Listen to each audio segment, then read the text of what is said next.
We're going to kick things off tonight. We've got a very special speaker we're very excited about. Frank has spent significant time among unreached peoples, been a part of what God's been doing among them through his work with pioneers. He's looked particularly at the area of media strategies and really how there's been a disconnect between media strategies and church planning efforts, seeing church planning movements take place among the unreached. And he's done some very specific research, some very exciting research that he's going to talk about tonight. I think you're going to find it stimulating at the very least. And so without taking much more time for an introduction, I'll let Frank share a little bit more about himself and his research. And you guys are in for a real treat. So welcome, Frank.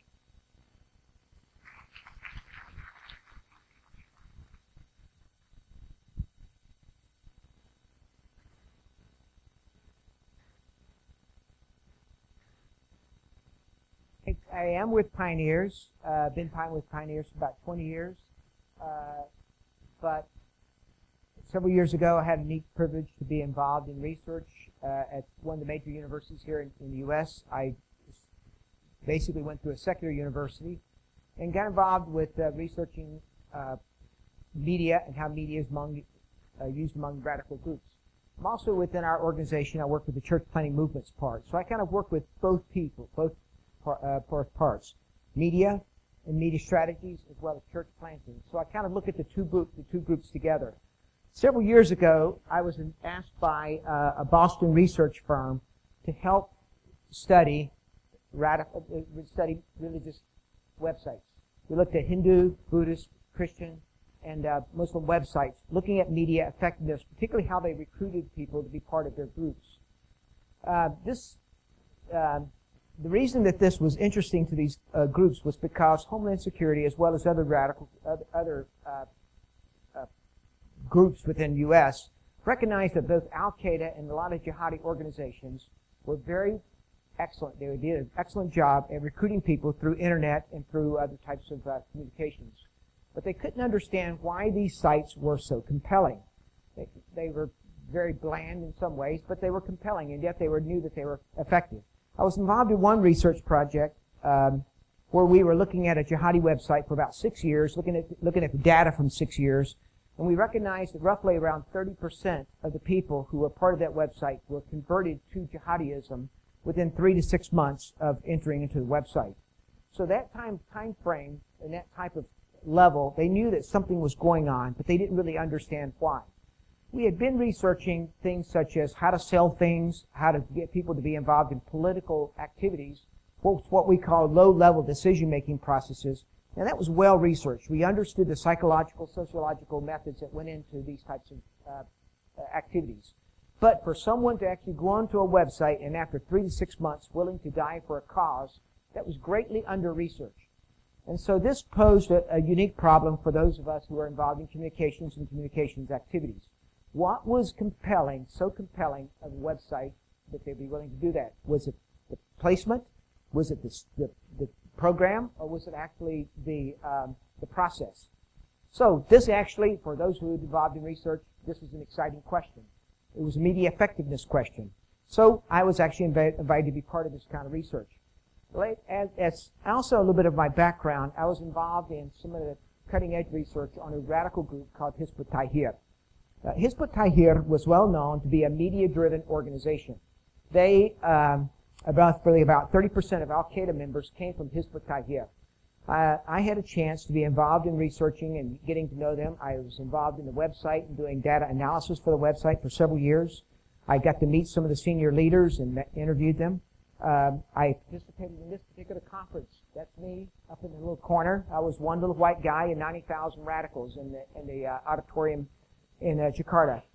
Needless to say, I was very careful when I left very quickly because down in front of me was Jamaat Islamiyah, the guys who did the Bali 1, Bali 2 bombings, and off to the side was Front Pembela Islam. So you kind of be careful of what you're around, and since you're quite white, you're quite stood out. So that was an interesting thing. I also got a chance to interview 19 of the recruits for about 2 hours each, 2.5 hours, how media was involved in the conversion process of these individuals who were just regular people, and yet they were converted to radical Islam within a short period of time. The core of this research, after the results of it, I was published several journal articles that went in peer-review journals, as well as a couple of book chapters, one of them used by West Point. I was invited to Washington about half a dozen times to be involved in presentations with the State Department and Homeland Security and graduates and things like this. So it was a really big deal for us to finally start to make a breakthrough in understanding how radicals were using media for converting of new people. The core of the research came into two media theories. It's called selective exposure and selective perception. Selective exposure essentially says people have media choices, and they will choose media that will actually reflect or go along with their value systems. That is why cable networks use media. Like say you take Fox News, they tend to be more on the conservative side. You take NBC is more on the liberal side. They do this so that they can attract audiences, and then when they attract audiences, they end up selling advertisement time. So by product placement, they actually attract certain types of people.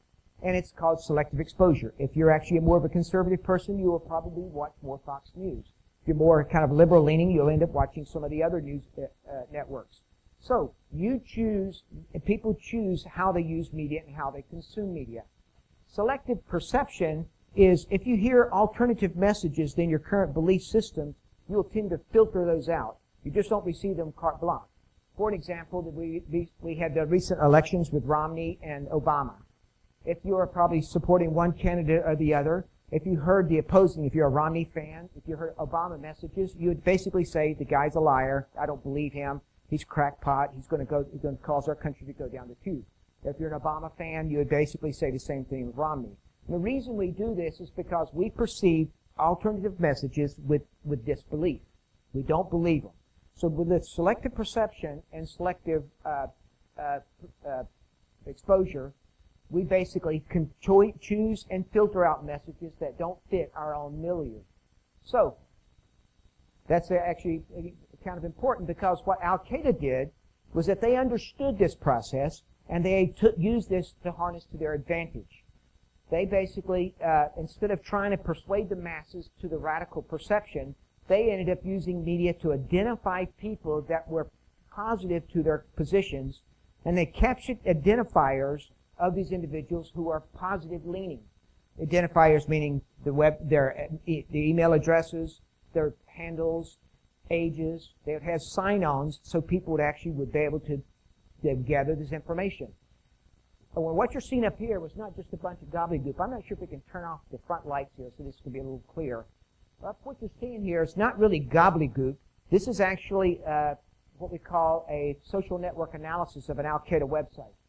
What is happening here is that I was able to obtain data for these websites for about 6 years and do analysis on how they were actually using media. What you have in here, you've got the large green dots. These are the Al-Qaeda, these are the handlers on the websites. These individuals are the ones who's kind of pumping up information. The outside dots here are what's considered to be people who are going on the website and are actually viewing information and are connecting with information with other people. They're making posts on the website. Now, what the handlers, reason they're larger green dots is because the number of posts that they do on the website. When someone would write something, a handler would write something on the website saying, "Good job, it's good information, it's really cool. Have you connected with Rahmat, this is his email address?" So they would actually start connecting radicals on the website. Now, what you're seeing here is actually a two-dimensional shot of a three-dimensional model. It's a computer model that actually looks like a great big sticky ball that I could turn around and look at different ways by which people are involved in the websites. Now, the handlers, the reason that they were posting information was because they were starting to capture, they got their address and emails of people, and now they're starting to analyze these individuals as they're involved in the website.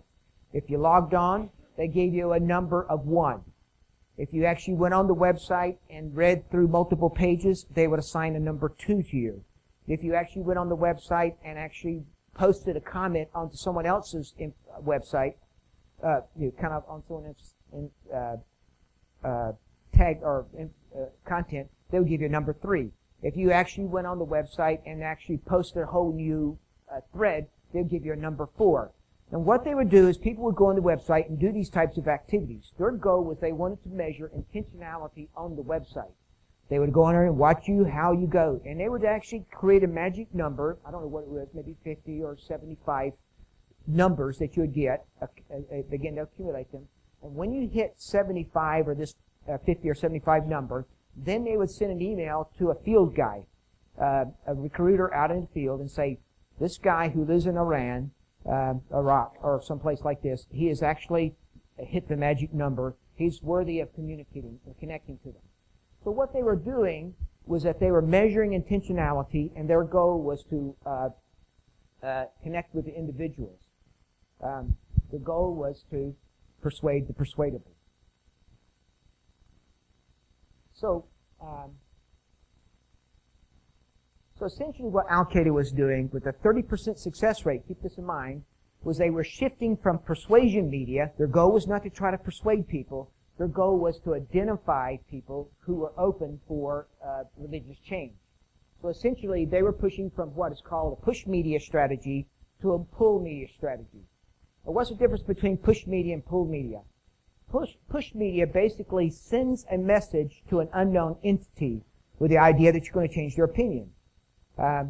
Pull media uses messages to identify potential candidates from a population who is open for persuasion. Essentially what they were doing, again, they was persuading the persuadable. The people who had predispositions toward radical movement, they just had to persuade them to take the next step. Identification media follows the concept that people use media instead of, or as compared to media using people. We've been talking already about mobile media, and we can get the gospel out to lots of different people. We are thinking how media can be used as a tool to reach people. Al-Qaeda, on the other hand, thought, well, media can actually be a tool to identify people who are open for religious change. So they flipped the idea around. The other part about pull media is that it's more identification media. Pull media is more personal. What does that mean? Basically, people who were interested in your idea engaged in a dialogue with you. They're open to exchange information, back and forth on information. Push media, really in many ways, is pushy. You probably have heard about people saying, oh man, I really didn't want to hear this thing. You just kind of got thrown on me. And it's actually a problem. Pull media basically tells you, the push media basically tell you what is right. Push media basically assumes that you need to know my message without really hearing what is the question that the individual is saying who's actually going onto the website. Push media is actually, in many ways, is really ineffective in conversion, except in very small percentages. We talk about having 1 or 2 or maybe 0.5% effectiveness rate, whereas Al-Qaeda and other groups have actually seen higher percentages, 25 to 30% conversion rate. So, it's push media really is old media style, whereas pull media is really the new wave of where media is going. Telephones, and that's why you have so many sign-ons and so many passwords as you're going on to various websites. People are tracking and identifying who you are. They're identifying what type of messages you're going to, and they're trying to profile you so they can pass on new advertising to you. So in many ways, what pull media, and using pull media, Al-Qaeda found people who, like Pedro, were willing to give their life for an ideology. They didn't persuade him, they just found him. They did this by using media approaches that identified potential recruits, and then they discipled them through media toward conversion. So, in many ways, pull media disciples people to conversion, whereas push media seeks to convert, and then they assume they will be discipled somehow later on. Think about Matthew 28:19-20 for a minute. Jesus says, go therefore and what did he say? Go therefore and make disciples of all nations. He said, go therefore and make converts. He says, go therefore and make disciples, baptizing them in the name of the Father, Son, and the Holy Ghost, and teaching them to observe whatsoever I've commanded you. The whole idea here is that baptism is actually an identification. When you talk to Muslims, at the time of baptism is really the time when they move from the kingdom of Islam into the kingdom of becoming Christians. So you can actually go through Bible studies. You can be involved in anything. But when you become baptized, you shift kingdoms. And that's actually what was going on. Baptism is a kingdom shifting. So in many ways, what Al-Qaeda is doing is moving away from persuading or winning, discipling, sending model. They were actually working more toward a discipleship to conversion, then sending them model. It's very different than the way we think. They're thinking of discipling a person toward conversion that they've identified. All right, so how do they find converts? How do they find these individuals? Well, I'm going to walk you through a model called the Werkowitz model for radical recruitment. Werkowitz was teaching at a small Tennessee university. He did a lot of research on radical movements, and then eventually he was recruited for the MI6 in England. Werkowitz basically, as he studied the group, says that basically individuals are involved in what's called exogenous conditions. That means around you are things bombarding you every day.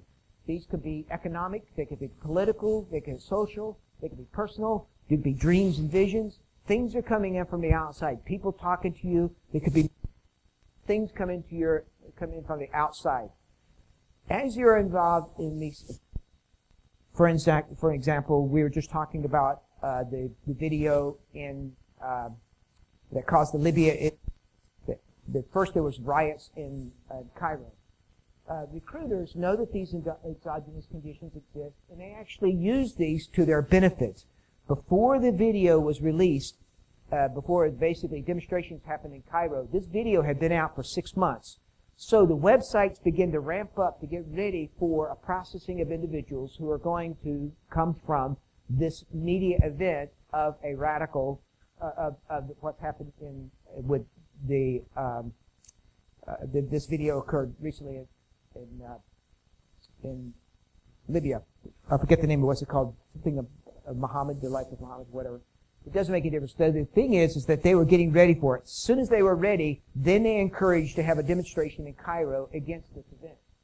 When they had the demonstrations, and suddenly it became a media event, and as we talked about, suddenly Twitter lit up, emails started lighting up, as well as websites began to light up. As a person went onto the websites, they were basically what's called cognitive opens. They're seeking out, what is this thing about? What's going on? This is new. I don't know anything about it. Is Muhammad's name being defamed? So when that happened, suddenly there were jihadi websites out there who says, yeah, if it actually offends you, come, sign on to the website and come and meet. Am I dropping out? Well, I thought I was doing a good job. Okay.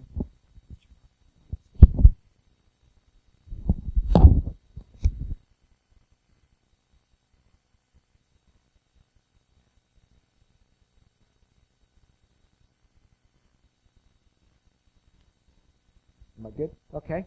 Sorry. Am I good? Okay. So what they did was that they were actually ramping up to get ready, and then suddenly they saw the activity and they began to drive traffic toward sign-ons and information and websites. Now again, remember the handlers are pushing content going on this website. At this point, now notice on the right-hand side, people are independently going, they have the issues and they're independently going to the website. They're not being forced into something. They actually are intentionally seeking out information. So they're capturing information on people.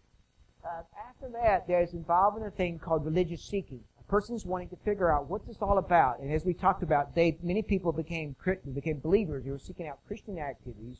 At the same time, they were actually capturing information that people were seeking out radical information. So the religious seeking was self-initiated, but the recruiters were guiding the conversation. Remember the big green dots? The recruiters were driving people to think about certain types of what to think, but what to think about. And as a result, a person begins to continue to think about this information and was open for religious change. As they went in these websites, they began to frame the message that they were having on the websites that was in relationship to the issue that was at hand. Whether it's Muhammad's video, they actually did the same thing with the burning of the Qurans in Iraq. They did the very same things with the Danish cartoons. They did them recently with a video called Save Mariam, And I'm going to bet you in about 3 months there'll be another big something blow up, because they're actually always cranking this meal up to drive traffic toward these websites so they can identify more people that's open for radical recruitment. So they frame the message so that there'll be a credibility of the message and a credibility of the messenger. Why is that? Because the next stage is they turn the information over to a cell group leader, a person who's locally interested in developing them in a conversion. They invite people to be involved in cell groups called halakas, usros, or likos. Likos is what's used by Muslim Brotherhood in Indonesia. Halakas or usros are more Middle Eastern terms, Arabic terms, but they did use those in Indonesia. And as they're involved in these cell groups, a thing occurs called value internalization. Basically, a guy didn't have these values. The early side, he had an interest in intentionality, but now they're involved in value internalization. And at that point, they join. They become a convert. They could become radicalized, and they become a member of these radical groups. So, what do you have here? You've got a media strategy, whether it's cell phone, you have or computer or internet. You've identified from the media strategy an individual who's open for religious change, and you end up maturating them by getting them involved in a cell group. But they actually go on one step further, and that is they embed this, they have this person, they know he's embedded into a network of individuals. So no longer is media just reaching one person, but they're reaching one person in a network. That's why they find groups like the Hamburg Cell or the cells here in the U.S. One person was radicalized from the internet, but he ended up affecting a whole bunch of his buddies they're all working together or go to the mosque together. So one person reached by media actually reaches many people who are in their population. So they end up having a whole population of people who are around this individual. So the goal is they wanted to spread the movement by getting them involved in a radicalization. Now then, as some of you who voted in this last election, this is actually very interesting here as approaches. If you are actually pro-Democrat or pro-Republican, let's guess for this argument you're pro-Republican, you would know which people were pro-Republican that you worked with or that you lived around. You engaged in conversations about Romney during the political campaign. If someone had an opposing view, they were strongly Democrat, you would basically say, this person is not a safe person to talk to, but the Republican kinds of friends are good ones to talk to. So I would talk openly with those people who have the same types of value system as I have, but I would be kind of really toned down or really wouldn't discuss things with people who held an opposing view. The reason is this is a kind of a social thing. We don't like to make friends mad. So we end up figuring out who are safe people and who are unsafe people, who are good people to talk to and who are not good people to talk to. What happens in this radicalization process is that when a person is being radicalized, or in the other side is when a person is going to be being converted to Christ, they actually know which people around them are safe people and which ones are bad people. They don't go tell the radical friend that I'm actually involved in discussing about Christ. They go and tell their friends who are neutral to this idea or positive toward Christ. So you actually have a situation where in a network you have individuals who are open for religious change. You end up connecting with them. This is actually a lot what happens in Matthew and Luke 10 when Jesus is actually doing the passage where he's actually sending out the 72 disciples. He basically says, the harvest is plentiful, but the laborers are few. Beseech the Lord of the harvest to send forth laborers into the harvest.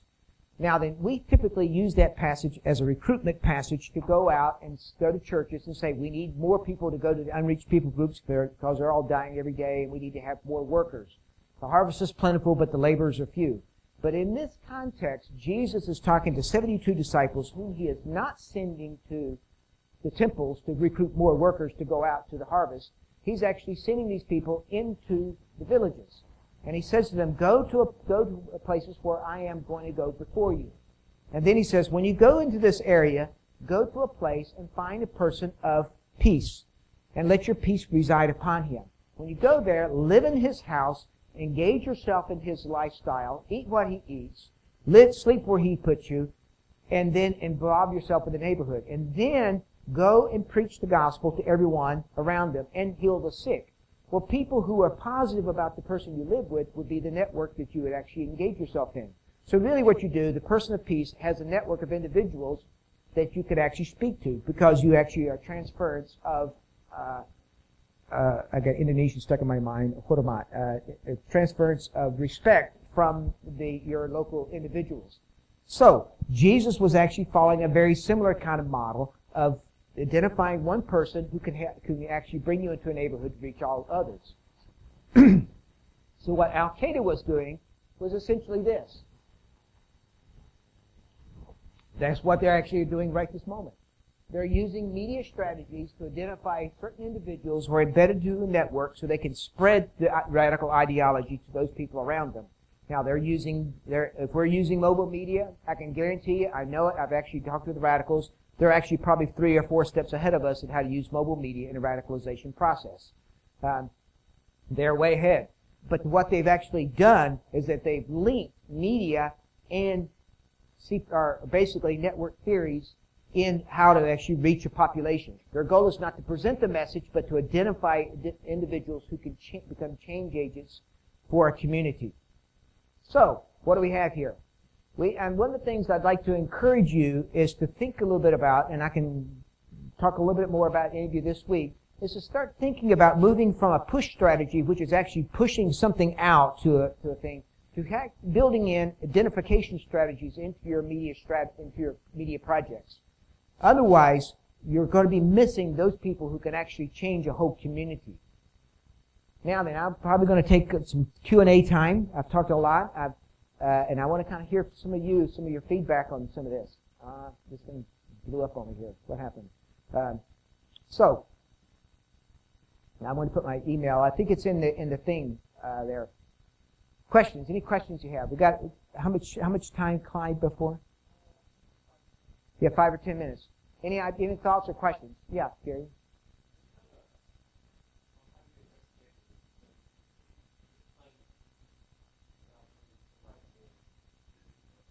Yeah. Right now, I'm involved in conversations with a guy in a Middle Eastern country. I don't want to say the name because this thing's going to be publicized. Who did this? He followed this process, and he's running a church planting movement now in that Middle Eastern country, where I think I don't know what the numbers are. Probably close to like 5,000 or 10,000 people are now come to faith because they identified the person of peace through a media strategy. I'm involved with the GRMS people, with the Arab World Media guys, as well as a group, and we're developing a GRMS strategy in the Middle East using this type of concepts. And then eventually I'm going to be doing the same thing in another Southeast Asia country. I'm leaving Tuesday to go there to be really helping put this together. So yeah, we're very much actively engaged in putting this together. Yeah.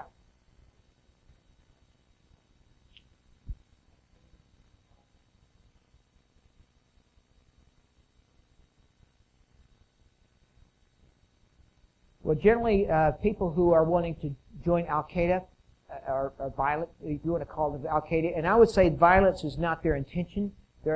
Violence comes later on. Their intention is to really seek out the will of Allah and follow Him with a whole heart. People later on bend that to say, in order to please Allah, you have to become Shahid or Mujahideen. So their intentions was never to start out with a violent intent. They just became very persuaded that this is the way to please Allah. Actually, in many ways, they start very much at the same place. They're open for religious change. It's who gives them the right information at the time, which bends them one way or the other. You'll actually find many people who have actually been involved in radical jihadi groups who then later on realize that they've been deceived, and they move out of it and they become believers. So those that come out and they describe some of these things. So some of these principles I've been discussing has actually come from some of these interviews that came out of, once they come out of the group movement. Do you know that roughly 25% of jihadis have had dreams and visions from Christ? That's coming from a survey research I did. And people who are in a radical direction are continually having dreams and visions. So I think they actually are seeking to please God, and they just get twisted very, very quickly. Someone had a question right here. Yeah.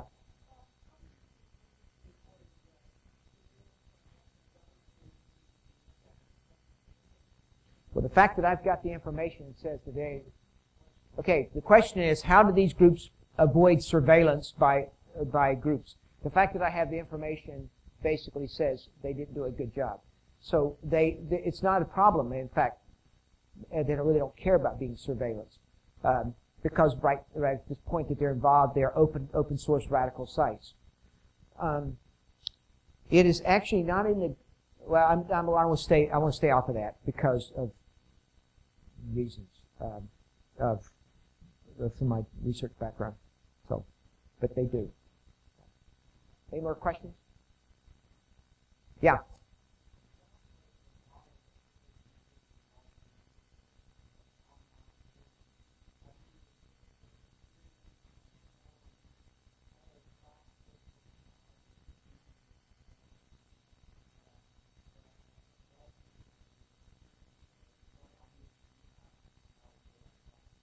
Meaning like chat rooms or something, or what do you mean?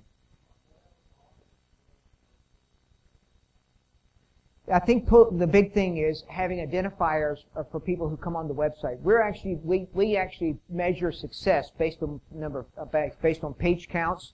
In other words, how long people stayed on our pages, and we measure eyeballs on the page. That may be effective in some things, but what we're trying to do, we're actually looking for people who are going to be open, who can actually break us into a larger community. So that's actually not a really good way of changing ideology. It's a good way of selling cars, but it's not a good way of looking for people who are ideologies. So having sign-ups, moving people to a deeper website. You can have information websites, but tease them such that they go into an identification mode. If you want more information, sign on. Now, we feel very weirded out by that because we said, I can't have them sign on because maybe they'll go away. And maybe they won't come anymore to our website, or they won't be able to, whatever. My point is, we actually need to filter out those people who are not interested or are just barely interested, and we want to identify those people who are going to become change agents to a community. If you look at John 6, Jesus was very clear about offending some people to identify the 12 or so who are really willing to be committed. So I'd much rather have 12 committed people than 1,500 who just want to eat chicken on a hillside or fish and chips on a hillside. Jesus looked for committed people, not people who are just hanging on us. So having these sign-ons pushes them to that point that they move to to intentionality, a higher level intentionality.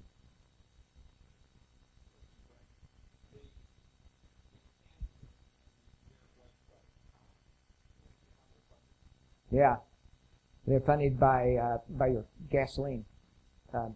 You're funding it, so it's coming from Middle Eastern funding. Most of the websites are built on one architecture that really creates something like what do you call it?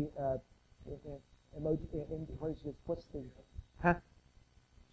No. What's the cruise tracking system called? GMO or GRMS, one of those two types of tracking projects out there.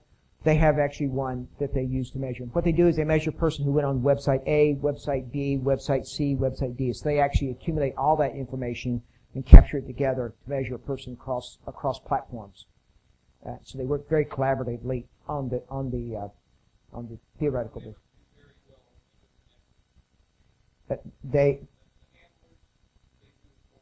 Yeah, lots of them.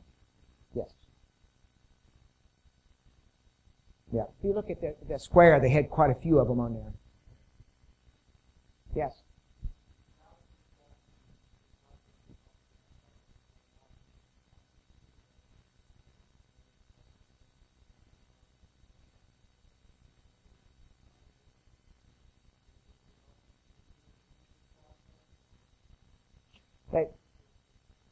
That exceeds the bounds of this conversation. So that'd be something we're going to discuss later on. I don't want to really discuss that here. Yeah. Sorry. Anything else? Yeah, Keith?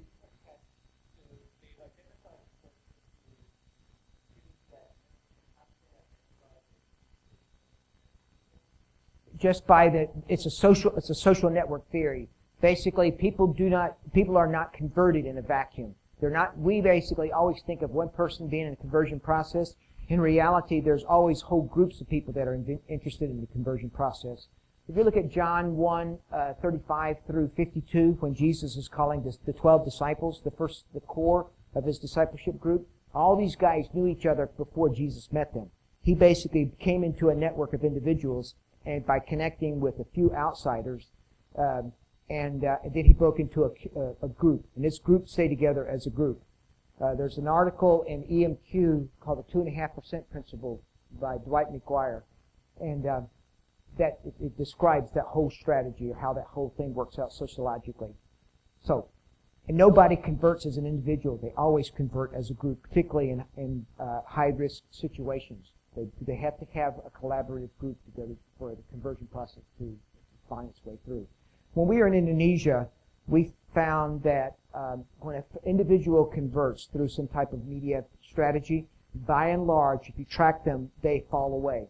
But when a person converts, then it comes as a group together, that group sticks together and stays. We measured it over a long period of time from a lot of our work, and we found systematically that individuals fall away, groups stay strong.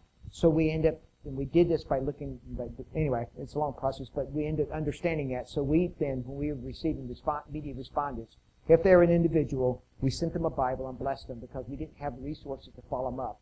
We only followed up groups, and it became really a core of our success of our work in Indonesia.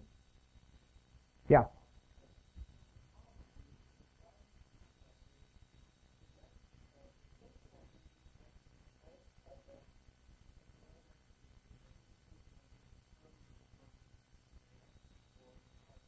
Yeah, it would be too many people for you to follow up. You can't change people's opinion for 10,000 people.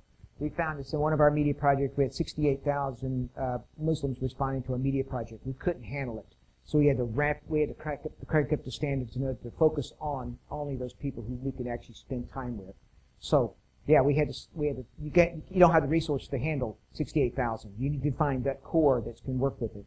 Al-Qaeda does the same thing. They just look for the few who are really committed. And so again, that's the way they work. Clyde, I'll be here as long as you tell me, so you'll take it. There's one more question way over there. You want to do one more? Go ahead.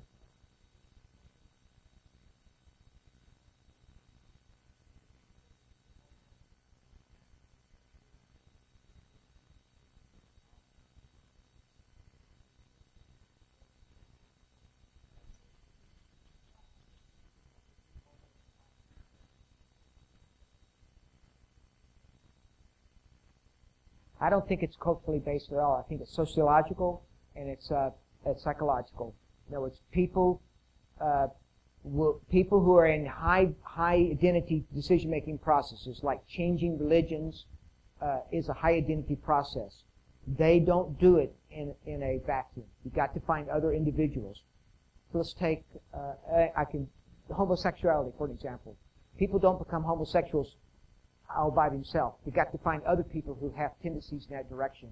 They end up, it's called random network theory. You went in this room, we'll end up finding people who are more closely to our ideology. And we'll end up finding those individuals. Homosexuals do the same thing. They go in the crowd, they can figure each other out. Radicals can go into a crowd and figure each other out. We drop little cues at all times indicating that we are open for some type of change.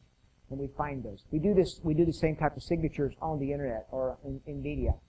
So Al-Qaeda finds those signatures and they adapt them. So it is cross-cultural, very cross-cultural. Okay, that's it. Thank you very much.